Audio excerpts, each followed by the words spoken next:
Hello viewers, I'm Khalil Ahmed. Today we are going to talk about the insurance sector of Pakistan, the problems which are being faced particularly by the small companies, and what are the policies which the government has introduced, and is there any preferential treatment being extended to the public sector insurance companies. And to discuss this, I am joined by Mr. Naeem Anwar, CEO and the President of Crescent Star Insurance Company Limited. Welcome to the show. Thank you. First of all, let's get started with the digitization of the insurance companies. We all are aware that the entire insurance sector, entire insurance industry is still in the infancy stage of digitization. And if digitization is taking place, that is taking place only at the distribution side. So, like, what must be done to ensure that digitization is something which every insurance company adopts? Currently, there are insurance companies who are in the market doing business. They are all not 100% geared up for digitalization.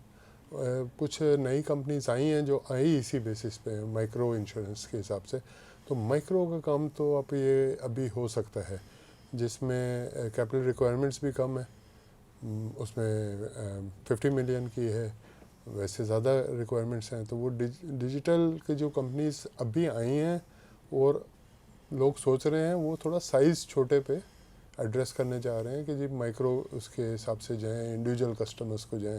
अब जब आप corporate के काम में आते हैं जो कि लार्जर पार्ट है, उसमें अभी I think there is a lot of work to be done, जिसके अंदर क्योंकि बड़े अर्जेंटली पॉलिसीज़ बनानी पड़ जाती हैं. कस्टमर्स कॉरपोरेट के कई बार होता है कि जी बैंक में उन्होंने देना है, बोरोअर हैं ने मांगी है, उसको खटाखट मुझे चाहिए. तो वो कस्टमर के जो डिमांड्स हैं अभी मतलब है मेरे हिसाब से पाकिस्तान में जो कॉरपोरेट सेक्टर है हमारा, वो अभी इतना ऑर्गेनाइज्ड नहीं है कि वो इंश्योरेंस को उस तरीके से लेके चले जैसे उसको वो रिक्वायर्ड बेसिस पे लेता है. कि जी जब उनको बिल्कुल सर पे आ जाती है कि जी चीज़ चाहिए, ये तो बैंक मांग रहा है, ये तो कर्जा नहीं मिलेगा, और बैंक कह रहा है कि जी पॉलिसी ला के दो वरना ये रिलीज़ नहीं कर सकता हूँ. उस तरह की जब सिचुएशन आती है, जब उनको याद आता है कि किसी से इंश्योरेंस ले लूँ. I understand. तो अभी इसमें थोड़ा सा मेरे हिसाब से टाइम, हाँ, माइक्रो लेवल पे जहाँ आप इंडिविजुअल कस्टमर को रीच करते हैं, जो आई थिंक मेजर जो सेक्टर ने ग्रो करना है, वो when you start reaching the individuals. I understand. तो एससीसीपी की तरफ से कोई रिक्वायरमेंट है that insurance companies should be digitised? SCCP is making their efforts कि कंपनीज कर लें, लेकिन कंपनीज भी अभी बहुत ज़्यादा रिस्पॉन्ड नहीं कर रही हैं आई थिंक, लेकिन हो जाएगा. Is it because of the annual premium? When I look at the annual premium, अब ये कोई barely कोई 600 बिलियन रुपीस के करीब है as far as I know. और यानी ये हमारी जो चैरिटी कंट्रीब्यूशन होता है वो भी इससे ज़्यादा है. too low. It's just under 1%. 0.9%. शायद हाँ. Vis-a-vis 7% which is the world average, right? Yes. So like what efforts that have been made in this regard? Efforts तो देखें, अब ये बहुत बड़ी डिबेट है. इसमें सबसे बड़ा तो रोल आपके जब इंडिविजुअल्स को आप रीच करते हैं तो पाकिस्तान में एक कॉन्सेप्ट आ जाता है, लोग not rightly so wrongly so insurance को समझते हैं कि ये इस्लामिक नहीं है, ये वो. उसके लिए मॉडल निकाल दिया तकाफुल का, जबकि अगर आप यू आस्क और तकाफुल वाज इंट्रोड्यूस्ड इन 2008. नहीं, तकाफुल एक अलग बिल्कुल. नॉर्मली जो कन्वेंशनल कंपनीज हैं दे हैव ऑल विंडो तकाफुल्स हैं ज़्यादा सबके पास, सेपरेट तकाफुल कंपनीज भी हैं. बट अगेन ये this is in my opinion, I might be wrong, but मेरी अपनी एक ज़ाती ओपिनियन है कि it is like conventional banking and Islamic banking. अगर आप उसको देखें तो सालों से हमने इस्लामिक बैंकिंग में चले गए, लेकिन कमर्शियल बैंक्स चल रहे हैं. और ज़्यादा अगर आप देखें काम तो वो कमर्शियल बैंक्स कन्वेंशनल बैंक्स करते हैं. और फिर इंश्योरेंस सेक्टर में क्या है कि तकाफुल को इसी तरह फिर होगा कि जो आपकी कन्वेंशनल कंपनीज हैं और तकाफुल कंपनीज हैं, ठीक है, विंडो जिन्होंने बनाई है जिन कंपनीज के ना, तो वो तो ठीक है. जो जिन्होंने कहा नहीं मुझे इसलिए ये वाली चाहिए, तो उन्होंने कहा जी हम आपको तकाफुल विंडो से दे देते हैं जो शरिया कंप्लायंट है. जो शरिया कंप्लायंट है. तो अब वो शरिया कंप्लाइंट वाली बातें जो हैं वो बस अभी बहुत सारा बस स्लो काम है. या तो हम 100% शरिया कर दें, सऊदी वगैरह में जैसे होते हैं, वहाँ कन्वेंशनल मॉडल्स हैं ही नहीं. तो आप उन सबको कन्वर्ट कर दें, या तो आप एक पॉलिसी बना लें। जब आप दोनों रखते हैं तो वो a bit of this and a bit of तो in the that. Days to come banking में भी ऐसे ही चल रहा है, मतलब इस इंश्योरेंस में तो बाद में आप पहुंचे, पहले बैंकिंग को तो निपटा लें कि जी बैंकिंग को आपने कैसे करना है। अगर यही मॉडल चलाना है तो फिर यही मॉडल है। फिर आप ये कहेंगे कि जी आधे लोग यूँ हैं और आधे वो हैं, वो जो कहते हैं कि नहीं ठीक है मुझे फ़र्क नहीं पड़ता, उसको आप कन्वेंशनल से देते हैं। तो इज देयर और एनी आप पॉसिबिलिटी से कि इन द देते डेज टू कम पाकिस्तान में सिर्फ तकाफुल ही ऑपरेट करेगा और कन्वेंशनल इंश्योरेंस कंपनीज नहीं करेंगी? आई डोंट सी कि ये बहुत जल्दी होगा, इसलिए कि इससे पहले फिर आपको बैंकिंग में ये चीज़ कॉन्सेप्ट लाना पड़ेगा। जब बैंकिंग में ये कॉन्सेप्ट पूरा आ जाएगा कि कन्वेंशनल बैंक्स होंगे ही नहीं और वो इस्लामिक बैंक्स ही होंगे, तो फिर इंश्योरेंस में भी हो जाएगा और फिर बहुत सारी चीज़ों में होना शुरू हो जाएगा। ये तो फिर एक स्टेट का वो होगा कि जी आप किस हद तक इस चीज़ पे जाना चाहते हैं। बिल्कुल बिल्कुल। कि जी आप पैरेलल सिस्टम चलाना चाहते हैं तो चल ही रहा है, उसमें कोई प्रॉब्लम्स नहीं है एज सच। I understand. अच्छा, जो आप लोगों की तकरीबन नहीं, ये आपका क्वेश्चन ये था कि जी ग्रोथ ऑफ इंश्योरेंस कम क्यों है। उसमें एक पार्ट मैंने ये बोला कि एक ये तो आपके कस्टमर या आम हवाले से हो गया कि इंडिविजुअल को कैसे लाया जाए, ये वाली एक बात आ जाती है जनरली।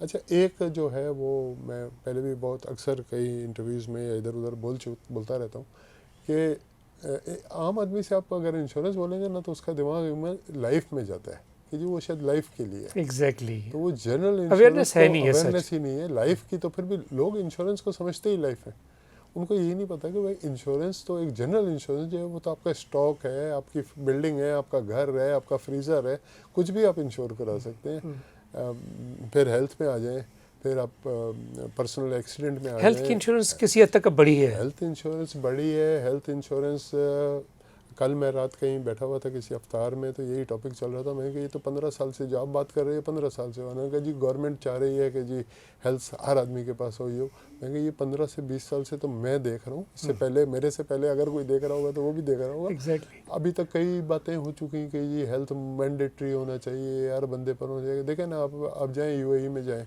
आप दुबई वगैरह में देख लें, आपको उन्होंने मैंडेटरी कर दिया है कि जो कंपनी एम्प्लॉय रखती है उसने उसका वो कवर लेना है, उसने उसको हेल्थ देना है, तो मैंडेटरी हो गया वो। फिर आप यहाँ पर वो नहीं है ना कि अब आप कॉर्पोरेट सेक्टर को आप इंडस्ट्री को कहें मैंडेटरी कर दें, आप सारे वर्कर को भी, और सब अब एक मिल में, टेक्सटाइल में ले लें या सीमेंट में ले लें, कितनी ह्यूज वो लेबर काम कर रही है। क्या वो सब इसको देने को तैयार है?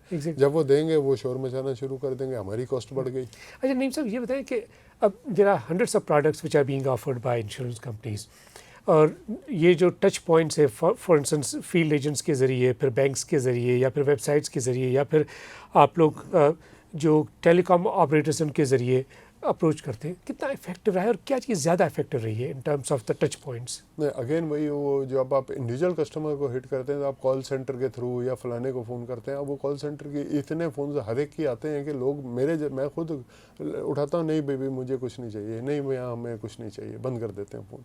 वो कभी कोई कार्ड ऑफ़र कर रहा है, कोई लोन ऑफ़र कर रहा है, तो आप जब ये ऑफ़र करेंगे, वो इंश्योरेंस की बात करेंगे, वो नहीं भाई नहीं चाहिए, आप मुझे फ़ोन नहीं करें।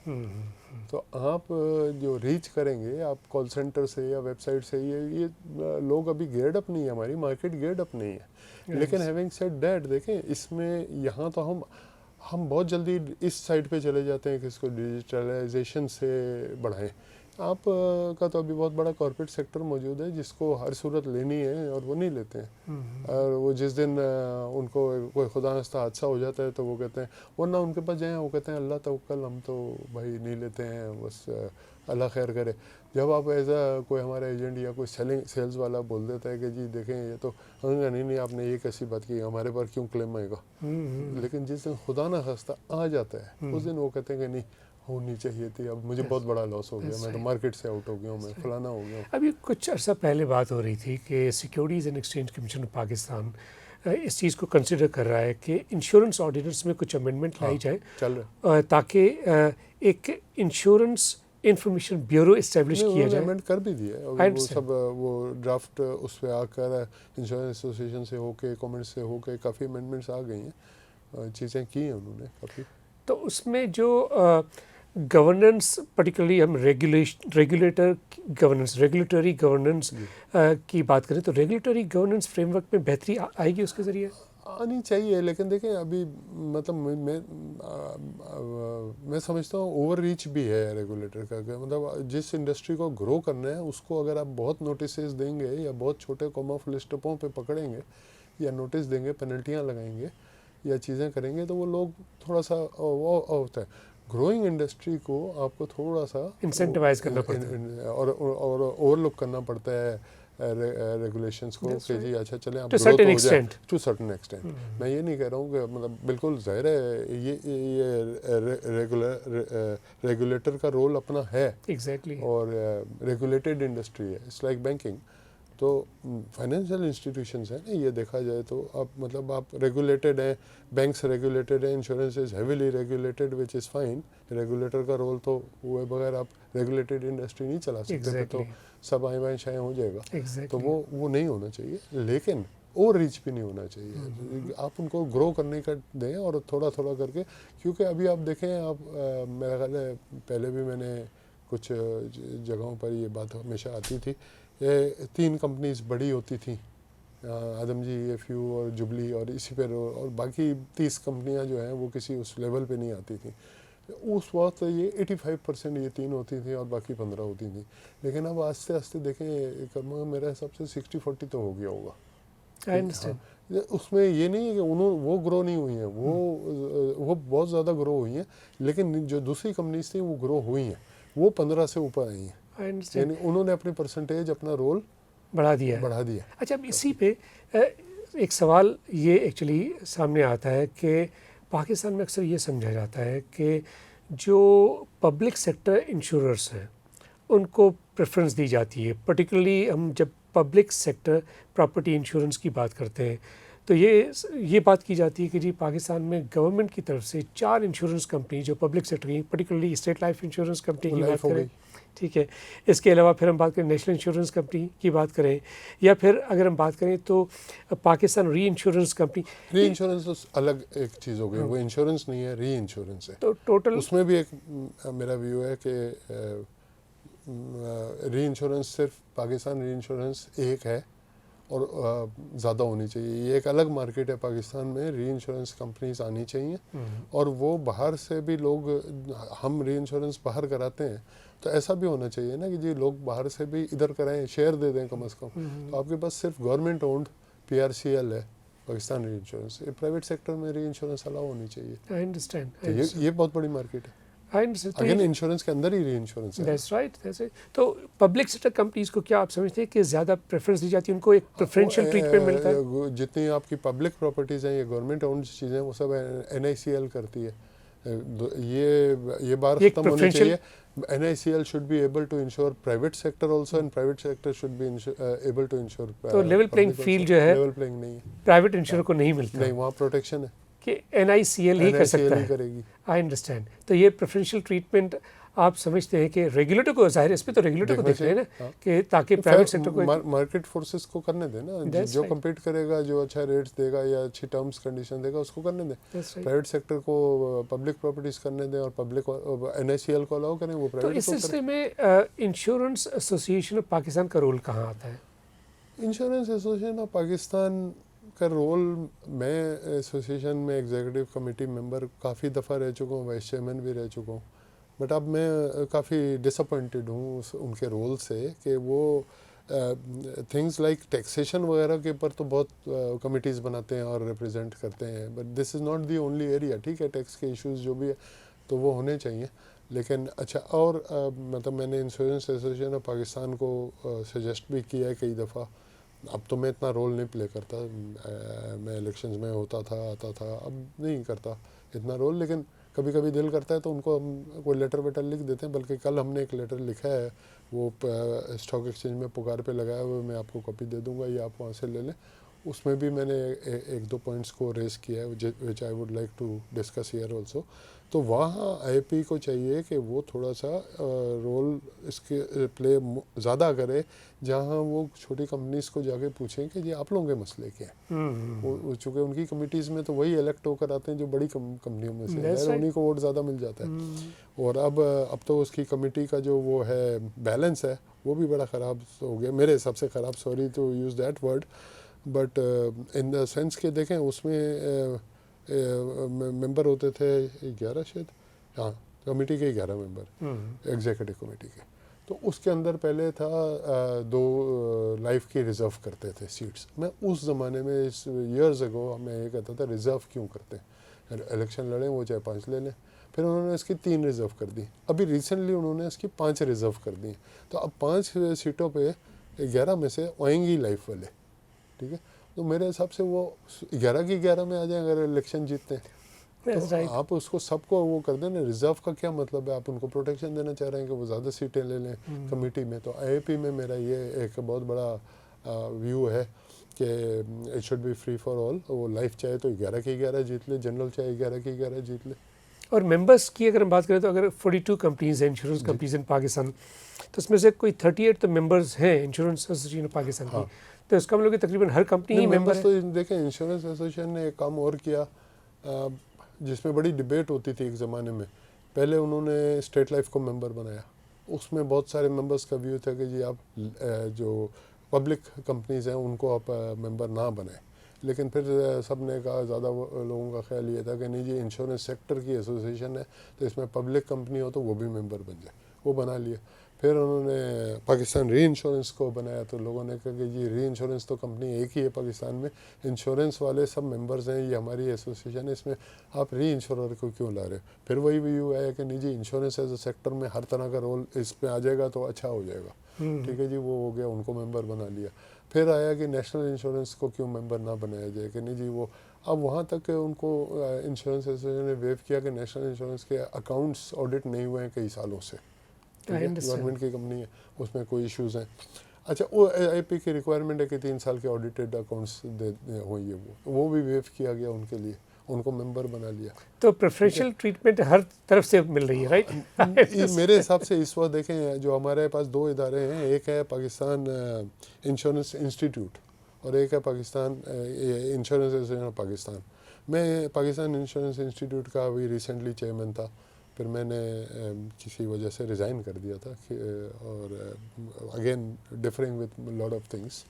अच्छा अभी अगर आप देखें तो इस वक्त इंश्योरेंस एसोसिएशन के चेयरमैन स्टेट लाइफ के चेयरमैन जो हैं वो हैं, और जो आपका इंस्टीट्यूट है उसका नेशनल इंश्योरेंस वाले जो हैं वो चेयरमैन है। तो दोनों चेयरमैन इस वक्त पब्लिक सेक्टर से हैं। I understand. पब्लिक सेक्टर से आपको हर यानी दूसरे वालों ने हर आपको मौका दिया कि जी आ जाए हमारे साथ, तो आ जाए, फिर ओपन करें ना हर चीज़ को। फिर आप पब्लिक सेक्टर की प्रॉपर्टीज़ को इंश्योर करने के लिए दें प्राइवेट सेक्टर को भी कि आप कर लें बेशक।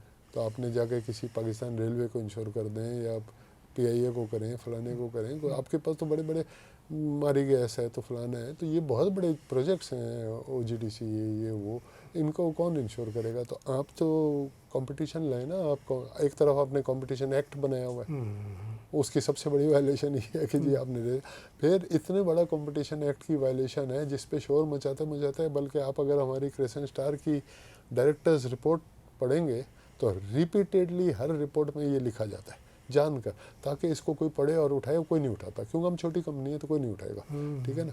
अब उसके अंदर बाकायदा लिखा जाता है कि जी एक बहुत बड़ा इशू है 25-30 साल से कि जी बैंक्स लिमिट्स देते हैं, ठीक है। चले यहाँ एक बहस आती है कि जी फाइनेंशियल्स के हिसाब से उन्होंने लिमिट दे दी आपको, एक बहस है, वैसे ये भी होनी नहीं चाहिए, हो नहीं वो ना दें बेशक, आप कम लिमिट दे दें, लेकिन आप ये जो लिमिटेशन आपने लगाई हुई है। अच्छा फिर उससे वर्स्ट है एनलिस्टमेंट। बैंक्स ने पैनल बनाए हुए जिसमें वो कहते हैं कि जी आप, मैं गया जाके मैंने किसी को कर दिया, उन्होंने कहा जी आप तो हमारे पैनल पे नहीं आया, तो आपकी पॉलिसी, बोरोअर को कह रहे हैं इनकी पॉलिसी नहीं चाहिए, आप उनकी ला दें। तो ये कंपटीशन एक्ट की वायलेशन है। वो कहते हैं उसका पहला वो है तो कंपटीशन कमीशन ऑफ पाकिस्तान का role should be allowed. Competition commission of Pakistan को इसका नोटिस लेना चाहिए ना कि जी जब आप कहते हैं कि every entity should be allowed, ठीक है, उसके बाद अगर एक कस्टमर बोलता है कि नहीं जी आपका कैपिटल कम है या आपकी री इंश्योरेंस अरेंजमेंट्स कम है, ये तो वो उस कंपनी के पास जाके अख्तियार है, वो जाके अपना कैपिटल बढ़ा दे और वो अपना जाके री इंश्योरेंस अरेंजमेंट बढ़ा दे, वो कहें जी हाजिर है हम भी करते हैं। That's right. So these problems I hope that in the days to come will be solved sooner. एक बहुत बड़ा एरिया है जिसके अंदर अभी बड़ी टेंशन चल रही है ख़ासकर हमारे से रिलेटेड, लेकिन मैं पर्टिकुलरली अपना नहीं बोलता हूँ, लेकिन एक जनरल बात करता हूँ। एक बिज़नेस है क्रेडिट एंड इंश्योरिटी, जहाँ इंश्योरेंस गारंटीज़ देती है, ठीक है जी। आप गारंटी देते हैं कि ये काम हो जाएगा, वो चीज़ें एक्सेप्ट होती हैं कई जगह, कोर्ट्स तक एक्सेप्ट कर लेते हैं, लाइफ इंश्योरेंस गारंटी दे दें। बैंक गारंटी लेने जाएंगे तो 100% कोलैटरल मांगते हैं, सिक्योरिटी मांगते हैं, फिर देते हैं। तो ईज़ ऑफ डूइंग बिजनेस में अपने इंश्योरेंस कंपनीज जो कि एक बड़े रेगुलेटेड हैं, उनका एक अपनी स्टैंडिंग होती है, उसकी गारंटी एक्सेप्ट करें आप कि जी वो गारंटी ला दे, आप एक्सेप्ट करें। जनरल इसकी उसको डिस्करेज किया जा रहा है, ठीक है जी। अच्छा, आप गारंटी आप ट्रांजिट स्कीम्स में भी देते हैं, आप कहते हैं कि ये माल पहले तो अफ़गानिस्तान जाता था, फिलहाल बंद है, लेकिन बहुत बड़ा 6000 कंटेनर हर महीने जाते थे, तो आप गारंटी ये देते थे कि जी बॉर्डर क्रॉस करेगा, वरना duty is payable in Pakistan, हम दे देंगे। वो क्रॉस हो ही जाता है। अभी सेंट्रल एशियन में है। अब ये जब खुलेगा सारा, चले कल अफ़गानिस्तान का खुल जाए, ना भी खुले तो आपका सेंट्रल एशियन की तो सारा खुलनी है ना मार्केट आपकी, सी पैक ये वो, तो आपके पोर्ट से जो सारा माल निकलेगा वो जाएगा।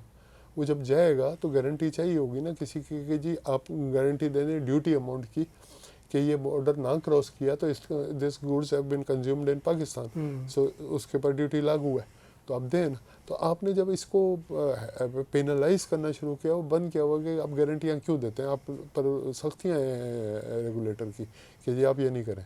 अच्छा, उन्होंने उस पर लगा दिया है एक 10% को कैश मार्जिन। I understand. ठीक है, अब आप मुझे बताएं कि इसी पे हमने कल एक वो आईपी को लेटर लिखा है जिसको हमने पब्लिक भी किया है कि भाई हम ये कह रहे हैं, एक व्यू है कि फायर पे, मरीन पे, मोटर पे कोई कोलेटरल रिक्वायरमेंट्स नहीं है, तो क्रेडिट इंश्योरिटी पे गारंटी के ऊपर पे क्यों है? ये भी एक क्लास ऑफ बिजनेस है। अच्छा, इसको मैं इस एंगल से देखता हूँ, आप कंपेयर करें ना अदर मार्केट से। अब ये बहुत बड़ा है, मैं बात करने लगा हूँ। रिसेंटली फाइनेंस मिनिस्टर की मीटिंग हुई है, कुछ सीईओज गए हैं इंश्योरेंस इंडस्ट्री का, उन्होंने कहा है, ये प्रेस में भी आया कि फाइनेंस मिनिस्टर ने कहा है, राइटली सो, कि जी insurance sector, insurance company should play a more role in financing investments, ताकि वो ये लोगों को जो एसएमईज हैं या छोटे लोग हैं वो ग्रो करें, इकोनॉमी ग्रो करें, तो इन्वेस्टमेंट्स करें आप। तो इंश्योरेंस जो है एक जिस पे मैं बात करना चाह रहा हूँ और कर रहा हूँ, गारंटीज जब वो इशू करती हैं, ठीक है, और गारंटी आप वेस्ट में आपके गारंटी की स्ट्रेंथ के ऊपर आपके रिसीवेबल्स डिस्काउंट हो सकते हैं, फैक्टरिंग या discounting, right. Banks role play करेंगे। तो वो ये कहेंगे, आपने कहा कि जी आप मेरे पास आए, आपने कहा जी मैंने कोई 90 दिन के ऊपर 2 अरब रुपए लेने बाज़ार से, ठीक है, मैं आपको सिक्योर कर दूं बैड डेप्ट्स। बैड डेप्ट्स वो पेबल तब होगा जब वो बैंकरप्ट होगा, डिलेज और डिस्प्यूट्स नहीं है तो वो होगा। अब आप वो पॉलिसी लेके बैंक के पास गए कि जी मेरे रिसीवेबल्स 2 बिलियन है, आप मुझे डिस्काउंट कर दें, मेरे से 25% मार्जिन ले लें, मुझे 75% दे दें, मेरा कैश फ्लो ईज हो जाएगा। सिक्योरिटी में आप मुझसे कोई प्रॉपर्टी ना मांगे, आप इंश्योरेंस गारंटी ले लें, और इंश्योरेंस गारंटी आप देख लें किस कंपनी की है क्या। वो तो ये वर्ड है credit and surety. So surety means कि जी I stand surety for you, that's right, ठीक है। सो इफ और मेरी स्ट्रेंथ ठीक है, तो आप अपनी स्ट्रेंथ को बढ़ाने के लिए आप गए अपने लेंडर के पास, आपने कहा कि मेरी गारंटी तो उन्होंने ली हुई है, तो आप इनकी स्ट्रेंथ पर मुझे कुछ पैसे दे दें, मेरी एडवांस कर दें, आप 25% कैश मार्जिन भी रख लें, फैक्टरिंग कर दें, मुझे डिस्काउंटिंग कर दें, मुझे इंटरेस्ट ले लें फाइनेंसिंग पे, मेरा कैश फ्लो ईजी हो जाएगा, तो आप ज़्यादा बिजनेस कर सकेंगे ना। आपने किसी को उधार दिया, अब आप रहमो करम पे उसके हैं, दैट्स राइट, दैट्स राइट। और फिर वो जब अगर वो बैड डेप्ट होने लगता है तो अब वो आप जाके इंश्योरेंस कंपनी से क्लेम मांगते हैं, इंश्योरेंस कंपनी कहती है ठीक है मैं उसको बैंकरप्सी में डाल देता हूँ, उसको बैंकरप्ट करा के आपको पैसे दे देता हूँ, That's right. और उसके एसेट्स हम ले लेंगे। I understand. I understand. It's a huge area. I understand. Yes, yes, yes. Let's see what. So to answer your question कि जी penetration कहाँ से आएगी, आसमान से तो नहीं आएगी। That's right. बिल्कुल. Well, it's really. आप कुछ करेंगे तो आएगी। That's right. Wonderful talking to you. Thank you so much for coming over. Thank you. Well, viewers, that's it for now. Thank you so much for watching.